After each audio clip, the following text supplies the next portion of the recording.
अमर, नागपूरमध्ये मतदान प्रक्रियेला आता सुरुवात होती असं कळतंय. काय काय नेमके सध्याच्या अपडेट घडामोडीत काय नेमकं वातावरण दिसतंय?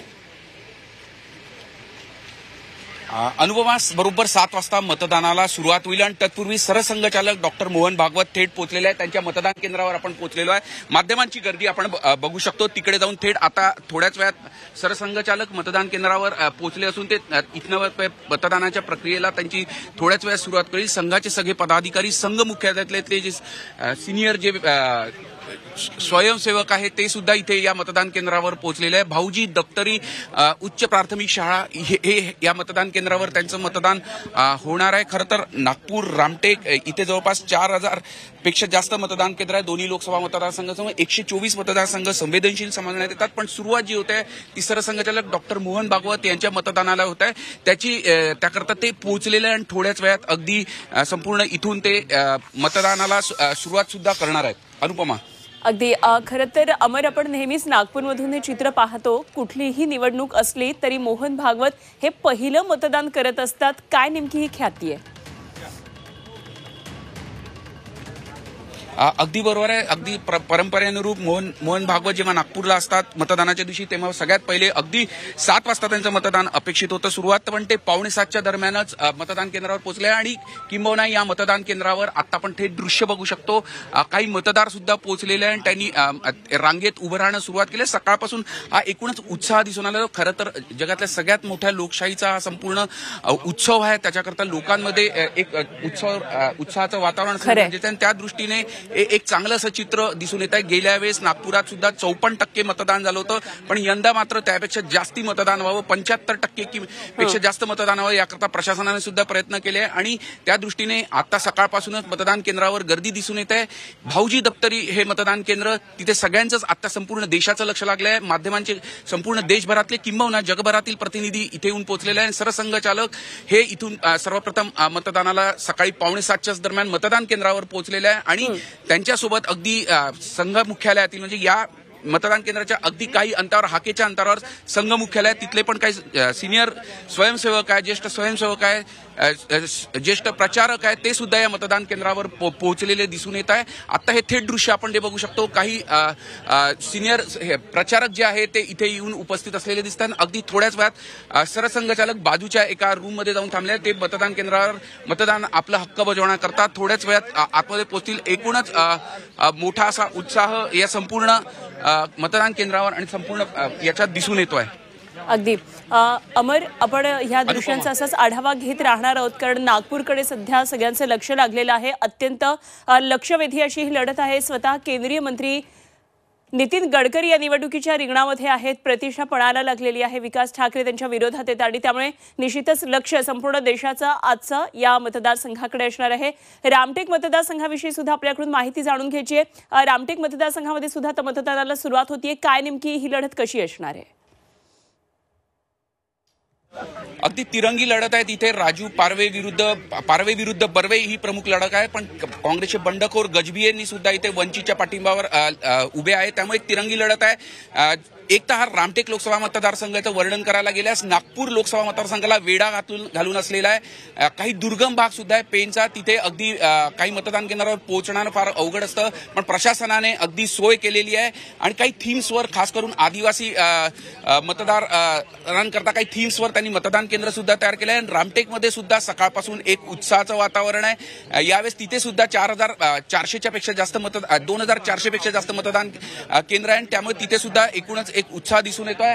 आपण आता परत एकदा थेट दृश्य बघतोय. सरसंघचालक डॉक्टर मोहन भागवत तिकडनं निघालेले आहे मतदानाकरता. आपण थेट दृश्य हे Zee24 तासवर एक्सक्लुझिव्ह बघू शकतो. भाऊजी दप्तरी ही जी शाळा आहे तिथे त्या मतदान केंद्रावर सरसंघचालक आणि काही ज्येष्ठ प्रचारक जे आहे ते मतदानाच्यासाठी रवाना झाले. मतदान केंद्राच्या आतमध्ये झाले, रांगेत उभ्या आहे आणि थोड्याच वेळात मतदानाचा आपला हक्क सुद्धा बजावताना दिसतील आणि त्यानंतर माध्यमांना प्रतिक्रिया देण्याची सुद्धा आज एक शक्यता आहे. ते कुठेतरी तरी सर्वांना आव्हान करू शकतात की सर्वांनी मतदानाचा हक्क नक्की बजावावा. आता आपण थेट दृश्य बघतोय ते जे थेट दृश्य बघतोय ते मतदानाला पोहोचलेले आहे सरसंघचालक आणि संघ मुख्यालयातील काही प्रचारक. त्याचे हे थेट दृश्य आपण झी24 तासवर एक्सक्लुझिव्ह बघू शकतो. ते आता सरसंघचालक हे रांगेत सुद्धा तिथे उभे दिसतात आहे. अनुपमा, अगदी आपण ही दृश्य नागपूरमधून पाहतोय. आमचे प्रतिनिधी अमर काळे या सर्व घडामोडींवर लक्ष ठेवून आहेत. प्रत्येक क्षणाची बातमी आपण ही नागपूरमधून पाहतोय. RSS सरसंघचालक मोहन भागवत सध्या स्क्रीनवर आपण पाहतोय मतदानाचा आपला हक्क बजावताना. आणि नेहमीच्या परंपरेप्रमाणे नागपूरमधली निवडणूक कुठलीही असू देत, भागवत नेहमीच आपल्या मतदानाचा पहिला हक्क बजावतात. आणि याही वेळी लोकसभेच्या या मतदानासाठी आता ते आलेले आहेत आणि मतदानाचा हक्क बजावताना आपण पाहतोय. नागपूरमधून ही थेट दृश्य आपण पाहतोय. संपूर्ण देशाचं लक्ष खरं तर नागपूर मतदारसंघाकडे लागलेलं आहे. मोठी लढत आहे, प्रतिष्ठेची ही लढत आहे. मतदानासाठी मोहन भागवत या ठिकाणी पोहोचलेले आहेत आणि काही संघ प्रचारक देखील, ज्येष्ठ संघ प्रचारक सकाळीच आपल्या मतदानाचा हक्क बजावताना दिसत आहेत.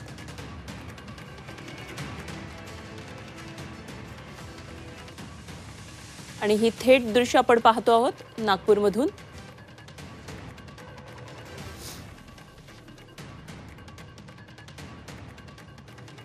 तर भाजपनं पुन्हा एकदा केंद्रीय मंत्री नितीन गडकरी यांना लोकसभा निवडणुकीच्या रिंगणामध्ये उतरवलेलं आहे. त्यामुळे नागपूरकर आता कशा पद्धतीने प्रतिसाद देतात हे आजच्या या मतदानानंतर लक्षात येईलच. ही दृश्य नागपूरमधून आपण पाहतोय. भाजपची मातृसंस्था असलेल्या राष्ट्रीय स्वयंसेवक संघाची ही भूमी आहे नागपूर. महाराष्ट्राची उपराजधानी आहे आणि म्हणूनच नागपूरकडे संपूर्ण राज्याचं लक्ष आहे. अनेकदा राजकीय निर्णयांसाठी केंद्रबिंदू सुद्धा नागपूर ठरलेला आहे. म्हणूनच नागपूरच्या या निवडणुकीकडे सगळ्यांचं लक्ष आहे. खरं तर देशाच्या मध्यभागी असा हा नागपूर जिल्हा आहे. देशातल्या सर्व रेल्वे मार्गांचं जाळं आणि महामार्ग हे नागपूरमधून जातात. 0 माइलस्टोन आहे. नागपूर लोकसभा मतदारसंघामध्ये नागपूर दक्षिण पश्चिम विधानसभा, नागपूर दक्षिण विधानसभा, नागपूर पूर्व विधानसभा, नागपूर मध्य विधानसभा आणि नागपूर पश्चिम विधानसभा आणि नागपूर मध्य उत्तर विधानसभा अशा मतदारसंघांचा समावेश होतो. अत्यंत दाट वस्तीचा हा मतदारसंघ आहे. अशी या मतदारसंघाची खरं तर ओळख आहे. भाजपचे नेते नितीन गडकरी हे नागपूर लोकसभा मतदारसंघाचे विद्यमान खासदार आहेत आणि ते सध्या केंद्रामध्ये रस्ते वाहतूक खात्याची जबाबदारी सांभाळतात. पुन्हा एकदा आता ते लोकसभेच्या रिंगणामध्ये आहेत.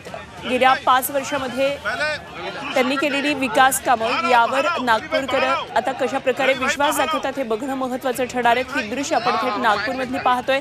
मतदानाला सुरुवात झालेली आहे आणि सरसंघचालक मोहन भागवत यांनी आपलं मतदान दिलेलं आहे, मतदान केलेलं आहे.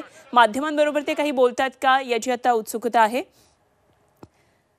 नागपूर लोकसभा मतदारसंघाविषयी जर माहिती घ्यायची तर काँग्रेसचं खरं तर वर्चस्व पूर्वंपार या मतदारसंघावर आहे. जवळपास 1996 ते 98चा अपवाद वगळता पहिल्या लोकसभेपासून ते 15व्या लोकसभेपर्यंत काँग्रेसनं या मतदारसंघामध्ये विजय मिळवलेला आहे. आणि 2014 मध्ये नितीन गडकरी यांच्या रूपाने भाजपनं नागपूर लोकसभा मतदारसंघ हा खेचून आणला आणि 2019 मध्ये नितीन गडकरी यांनी या मतदारसंघात विजय मिळवला आणि पुन्हा एकदा आता गडकरी निवडणुकीच्या रिंगणात आहेत. त्यामुळे गडकरी आता विजयाची हॅट्रिक करतात का याकडे राजकीय वर्तुळाचं लक्ष असणार आहे. अनेक फॅक्टर्स खरं तर या निवडणुकीमध्ये महत्त्वाची ठरतात. झालेली विकास कामं, जातीय समीकरणं, सध्याचे असलेले महत्त्वाचे मुद्दे ज्याकडे संपूर्ण देशाचं लक्ष आहे. नागपूरमधून ही थेट दृश्य आपण पाहतोय. मोहन भागवत यांच्या प्रतिक्रियेची उत्सुकता आहे. माध्यमांबरोबर ते काही बोलतात का, काही आवाहन नेमकं करतात हे बघणं महत्त्वाचं ठरणार आहे.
अपना कर्तव्य है और अधिकार भी है।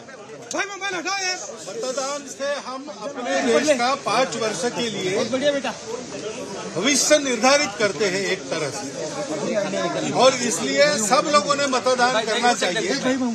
देश के हित को ध्यान में रखकर अपना विचार स्वयं करके मतदान करना चाहिए।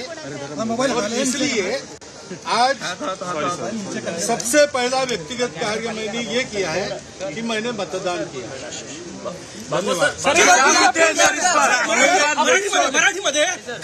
मतदान हे आपलं कर्तव्य आहे आणि आपला अधिकार सुद्धा आहे।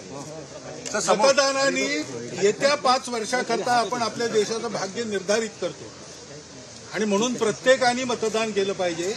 100% मतदानात आले पाहिजे।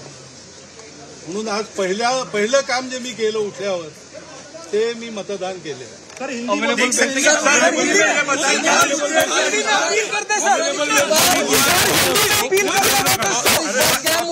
आज नसतात बोलायला।